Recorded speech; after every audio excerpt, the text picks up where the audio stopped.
নমস্কার শাশুড়ি মা। নমস্কার শ্বশুর মশাই। জামাই বাবু, আমাদের জন্য কি এনেছেন? নাকি ফাঁকা হাতেই চলে এলেন ল্যাং ল্যাং করতে করতে? এই যা, আমি তো আমার ওয়ালেটটাই আনতে ভুলে গেছি।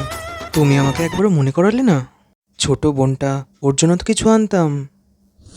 তো বাবা, তোমার পছন্দের রান্নাগুলোই আজকে করব ঠিক করেছি। তো কি কি খেতে ভালোবাসো একটু বলো না।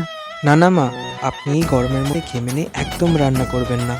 তা কি করে হয় বলো বাবা? তাহলে আপনি যখন বলছেন, তাহলে বেশি কিছু না। একটু ফিশ ফ্রাই, চিংড়ি মাছের মালাইকারি, দই কাতলা, সর্ষে ইলিশ, ভেটকি মাছের পাতুরি, আর সাথে তো মাটনের পাতলা ঝোল আছেই। আর চিকেন কষা হলেও কিন্তু মন্দ হয় না।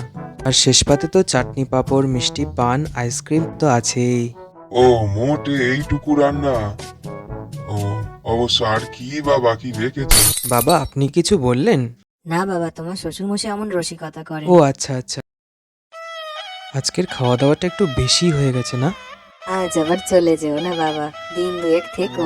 না না শাশুড়ি মা, আপনি চিন্তা একদম করবেন না।